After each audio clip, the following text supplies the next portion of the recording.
मुंबई का भुला दिया गया एक सीरियल किलर, एक अनकही कहानी, अंधेरे का साया। मुंबई ये शहर सपनों की नगरी है, जहां हर कोई अपनी मंजिल पाने के लिए दौड़ता है। लेकिन इस चकाचौंध भरी दुनिया के पीछे छिपे काले साए को कम ही लोग जानते हैं। वो साया कभी कभी इतना गहरा और डरावना होता है कि उसकी सच्चाई समय की धूल में दफन हो जाती है। लेकिन कुछ सच्चाइयां इतनी खौफनाक होती हैं कि वे यादों से कभी नहीं मिटती। ये कहानी है एक ऐसे ही सीरियल किलर की, जिसने मुंबई की गलियों में खौफ का साम्राज्य बसाया था। वो किलर जिसे समय ने भुला दिया, लेकिन जिसके काले कारनामों की लकीरें आज भी कुछ लोगों की यादों में जिंदा है।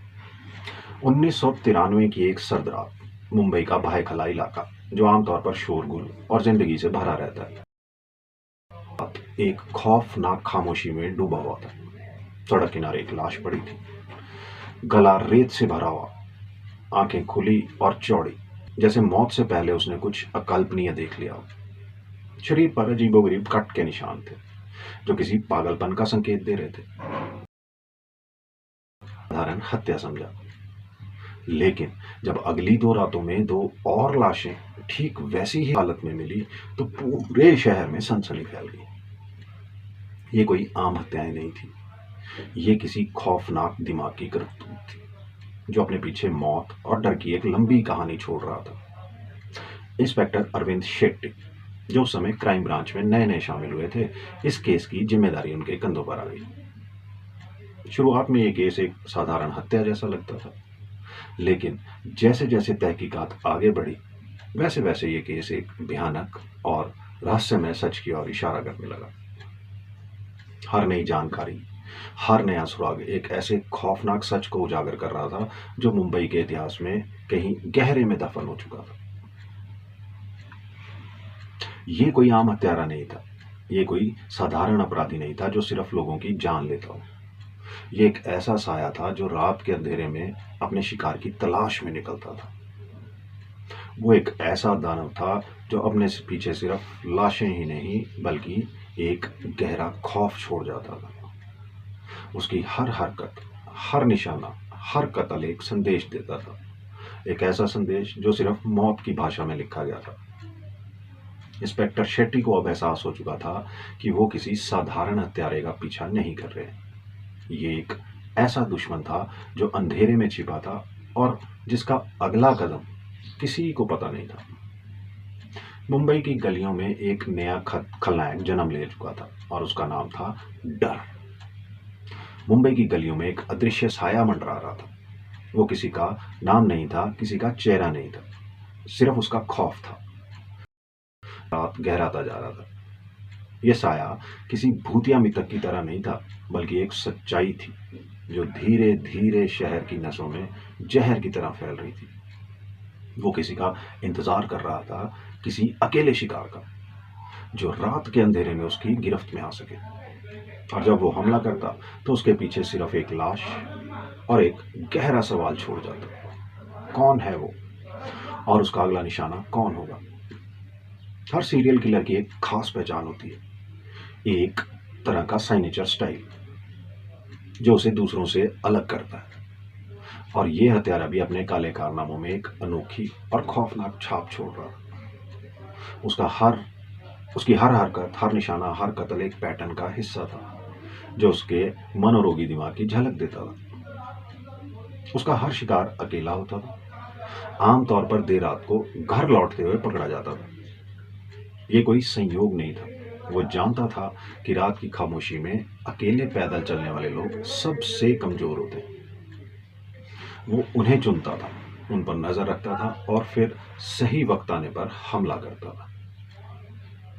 शवों पर चाकू से गहरे कट के निशान होते थे, खासकर गर्दन और छाती पर।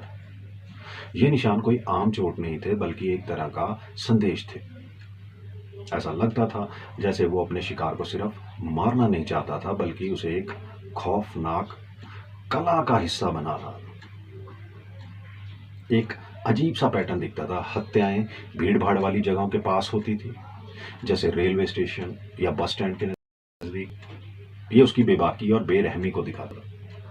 वो भीड़ के बीच में छिपकर अपना काम करता था और फिर गायब हो जाता था, जैसे कुछ हुआ ही ना हो। किसी भी हत्या के बाद कोई लूटपाट नहीं होती थी। शिकार के पास जो कुछ भी होता वो वैसे ही छोड़ दिया जाता था। ये साफ था कि वो सिर्फ एक मनोरोगी की सनक थी, ना कि चोरी डकैती का मामला। उसका मकसद सिर्फ मौत बांटना था और वो इसमें माहिर था। ये सिर्फ एक हत्यारा नहीं था, वो एक ऐसा दानव था जो मुंबई की गलियों में अपनी खौफनाक कहानी लिख रहा था। और जब तक उसे पकड़ा नहीं जाता, तब तक शहर की हर गली, हर कोना उसके काले साए के नीचे छिपा रहेगा। आखिर ये सब शुरू कैसे हुआ? सितंबर 1993, पहली लाश भाईखाला रेलवे स्टेशन के पास मिली। एक 32 वर्षीय आदमी जो देर रात ऑफिस से लौट रहा था। उसकी गर्दन काटी गई थी। पुलिस ने इसे आपसी दुश्मनी मानकर फाइल बंद कर दी। अक्टूबर 1993, दूसरी और तीसरी हत्या नागपाड़ा में हुई। दोनों पीड़ितों की उम्र 25 से 35 के बीच थी और दोनों के शरीर पर वही पैटर्न था। अब पुलिस को शक हुआ कि ये कोई सिरफिरा हत्यारा हो सकता। नवंबर से दिसंबर 1993, 4 हत्याएं और हुई, मझगांव, डोंगरी और बडाला में। अब तक 7 लोगों की जान जा चुकी। मीडिया ने इसे मुंबई स्लैशर नाम दे दिया और जनता में डर फैलने लगा। जनवरी 1994, आखिरी हत्या साइंस स्टेशन के पास हुई, लेकिन इस बार पुलिस को एक सुराग मिला। एक गवाह ने बताया कि उसने एक लंबा, दुबला पतला आदमी देखा था जो एक झोला लिए वहां से भाग रहा था। इंस्पेक्टर अरविंद शेट्टी और उनकी टीम इस केस को हल करने के लिए दिन रात मेहनत कर रही थी, लेकिन उनके सामने कई मुश्किलें थी। सीसीटीवी कैमरे नहीं थे। उस समय मुंबई में सार्वजनिक जगहों पर निगरानी कैमरों की संख्या बहुत कम थी। कोई पुख्ता गवाह नहीं था। जो भी गवाह सामने आए वह पूरी तरह यकीन से कुछ नहीं कह पा रहे थे। कोई स्पष्ट मकसद नहीं दिख रहा। ना तो हत्या के पीछे पैसे की लालच थी, ना ही व्यक्तिगत दुश्मनी। जनता का डर और हत्यारे का गायब होना सबसे बड़ी मुश्किल पैदा कर रहा था। 1994 के शुरुआती महीनों में अचानक हत्याएं रुक गई। कुछ लोग कहने लगे कि कातिल मारा गया या कहीं और चला गया, लेकिन पुलिस को ना तो कोई ठोस सबूत मिला, ना ही कोई गिरफ्तारी हुई। कहानी यहीं खत्म नहीं हुई थी। सवाल अब भी जिंदा थे। क्या कातिल वाकई मर गया या बस छिप गया? अगर वो जिंदा है तो क्या उसने अपना शिकार करने का तरीका बदल लिया?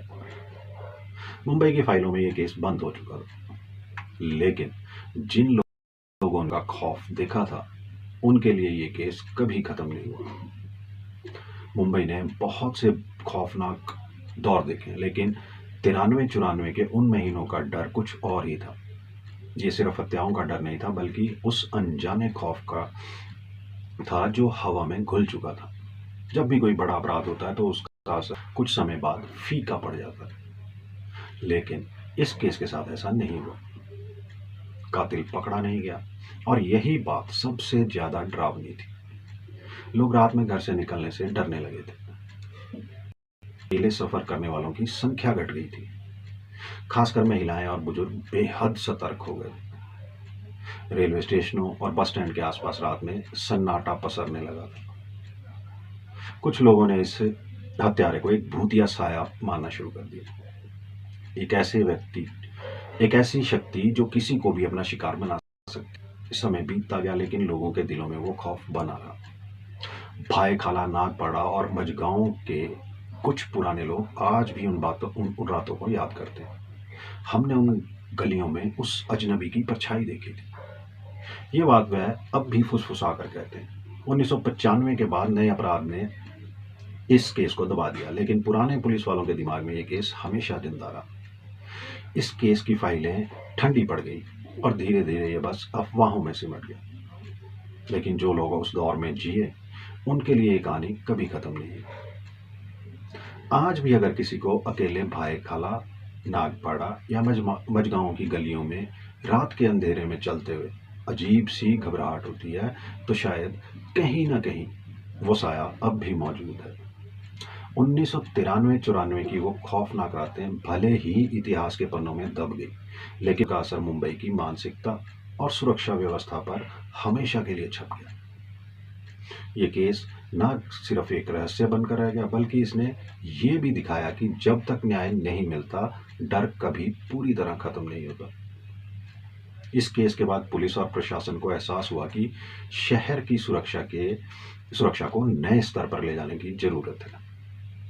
हालांकि 90 के दशक में संसाधन सीमित थे, फिर भी कुछ बदलाव किए गए। रात की पेट्रोलिंग बढ़ाई गई, रेलवे स्टेशनों, बस स्टॉप और सुनसान गलियों में पुलिस की मौजूदगी ज्यादा की गई, सुरक्षा कैमरे लगाए गए।